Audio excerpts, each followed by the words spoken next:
In 2002, Hollywood looked at James Bond, the tuxedos, the martinis, the manners, and said, what if he had neck tattoos, did backflips off bridges, and surfed an avalanche on a snowboard? That movie is Triple X. It is loud, it is corny, and it is one of the most gloriously over-the-top action films ever made. And if you were a kid in 2002, it absolutely lived in your brain rent-free. But behind all the explosions is one fact that stops being fun the second you learn it. Most people who love this movie have no idea. First, let's talk about the guy in the fur coat who isn't actually Vin Diesel.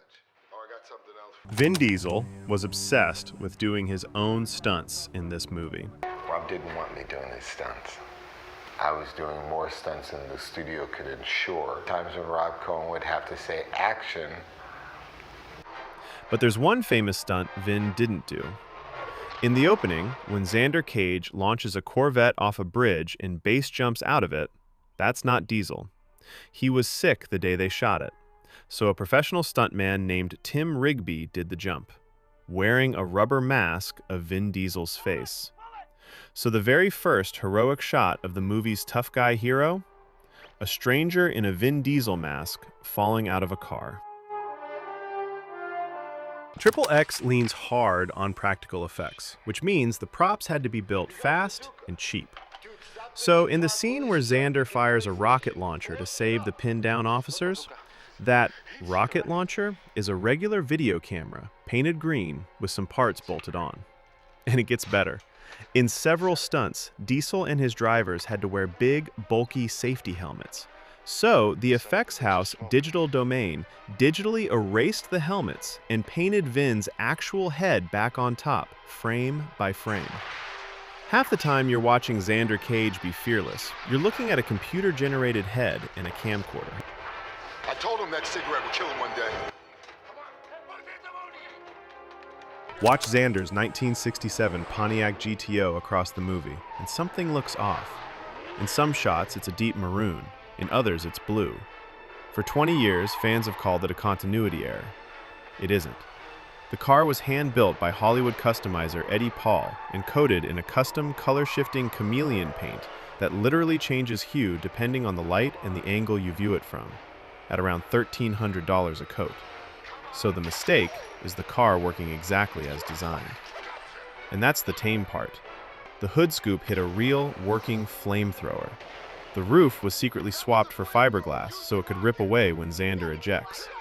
They built 5 of these things, and the movie is partly credited with reigniting demand for classic GTOs.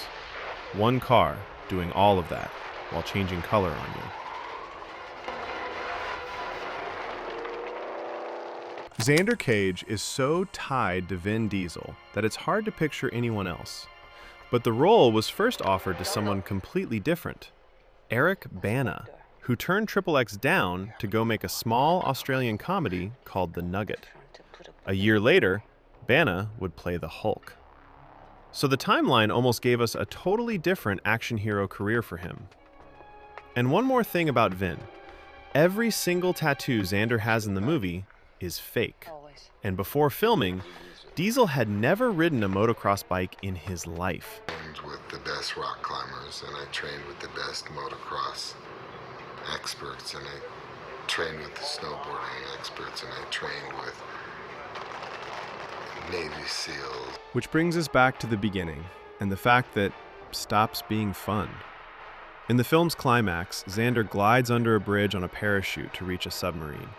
That stunt was performed by a real skydiver and stuntman named Harry O'Connor. He nailed the first take, and what you see in the finished movie is that successful run. They went for a second take. On that attempt, O'Connor struck a pillar of the bridge and was killed. The studio kept his completed first take in the film, so every time someone watches Triple X, that breathtaking shot under the bridge is real, performed by a man who gave his life doing the thing this entire movie is a celebration of. Triple X is, at its heart, a tribute to stunt performers. It just paid a far higher price than anyone wanted. Triple X is ridiculous, and that's exactly why we love it. But it's worth remembering the people who made the ridiculous look real. If you've got a movie from your childhood you want pulled apart like this, drop it in the comments. The next one's already on screen. Subscribe to The Spool and Whisper and... Welcome to the Xander Zone!